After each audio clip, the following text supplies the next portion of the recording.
know you're a fresher or you're looking into getting into the university, or better still, you're someone already in the university system and you feel like you're not achieving or you're not reaching your full potential, then this video is for you. Hi guys, I'm CHIRAH, known as CHIRAH, and welcome to my YouTube channel. Today we're going to be discussing university experiences, and I'll be giving you a few advice from my own experience. Do click on the subscribe button as we'll be reeling out exquisite content for you. This story is not complete if I do not let in a little of who I am.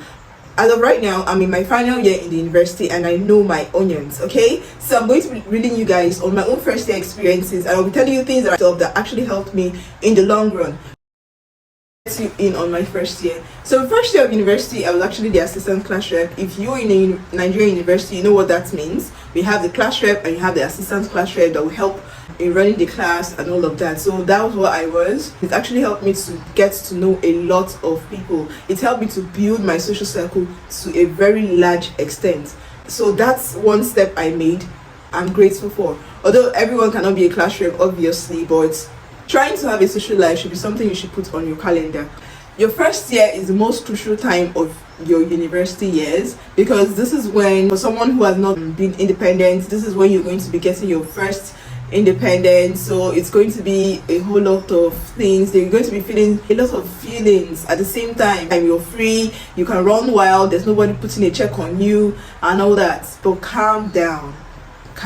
There's some things you should hold dearly in your first year, because that's also the basis of your university year, and there are a lot of things you should put in place for you to have a smooth year all round.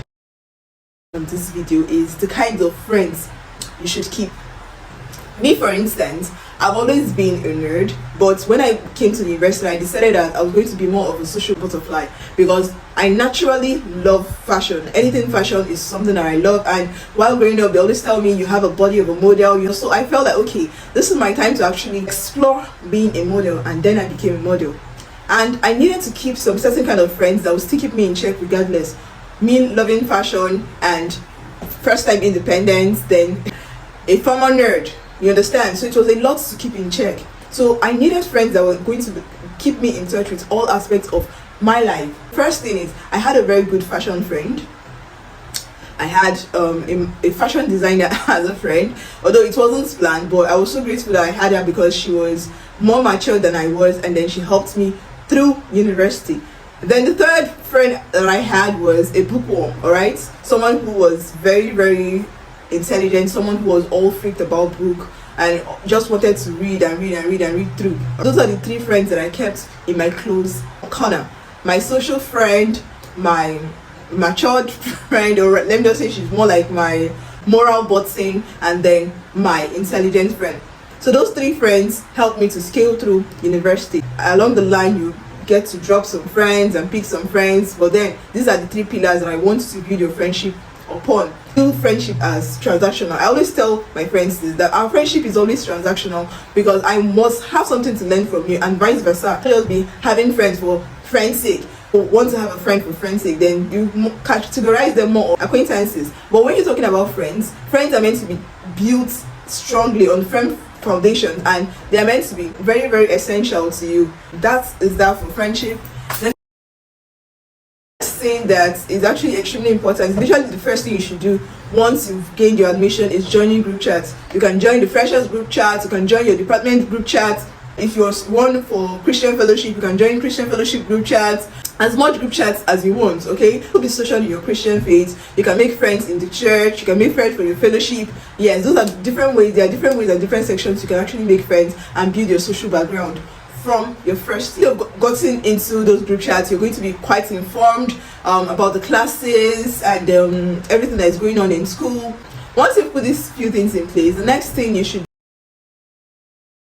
have in mind is you're going to need to step out of your comfort zone. If you're not an extrovert, if you're more of an introvert, this is the time for you to come out of that shell, okay? Because it's socializing is going to help you a whole lot in the university. It's going to help you to face a lot of challenges, to generally just help you out. And if along the line you decide maybe you want to venture into something, which I'll still get into, this socializing is going to help you a great deal. So you should be ready to step out of your comfort zone and make friends. If you see someone that you fancy, or someone that has a similar vibe as yours, or someone you just feel like you can relate to, feel free to always walk up to them. Hi, hello, my name is so and so, I'm here, can we be friends? It's actually that simple, because you all are freshers, you virtually do not know anybody, and it's not going to strike off as being awkward or what have you. Because let me tell you, it's actually very easy to make friends in your fresh year than it is down the line. Down the line, you find yourself being enclosed and having as few friends as possible. But if you do not have those friends from the onset, you end up being friendless. Especially if you're someone that you're co-independent, or even though you're independent, but then you just still need hello, hi people to just move along. Having friends from your first year is going to actually help you a great deal. I'm going to relate a very funny story to you. So when I was in my first year, I became a model. I went for different contests, different modeling contests, and the scariest thing I did, the scariest way I stepped out of my comfort zone, was when I was about to sell tickets. If you're into pageantry, or if you're seeing pageantry up and down in Nigeria, you need to sell tickets, and these tickets are not always virtual. Sometimes you have to actually hand out tickets to sell to different people. Oh my goodness. I was such an introvert, but people perceived me as an extrovert because I actually was faking it in order to make it. But the scariest thing I had to do was to sell those tickets. Oh my goodness, those tickets actually made me to go from door to door to knock in order to sell those tickets. And then I acquired a lot of contact, because when I give you my ticket, I will tell you about it. Then maybe be like, okay, I would like to pay, but I do not have the money now. I'll be like, okay, just give me your contact. Maybe I will chat you up or hit you up for the tickets and all that. Even though you are not going to attend, you can always buy a slot for someone and all that. That was the scariest thing I did, because I had to talk to a lot of persons one-on-one.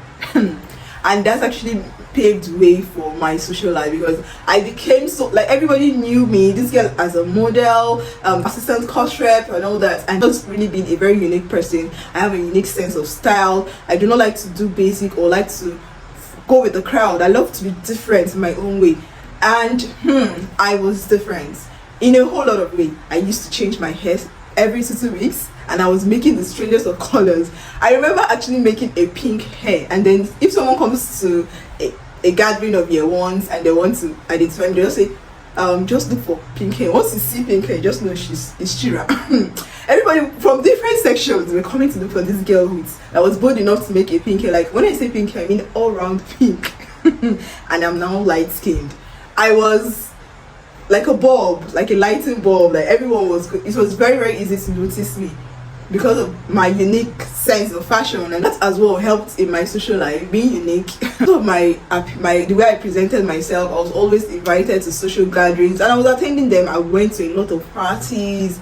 I had a lot of friends. I had substantial friends, because they actually helped in the later time, because I told you I was a model, so I needed those contacts. Like, I needed a lot of people to be able to be at my corner, to be able to vote for me, and when the need arises and all that. So I needed that crowd, all right? And being a cost rep again made me to actually meet other cost reps and now infiltrate their space, get to know some of the people in their departments, and the circle just kept growing.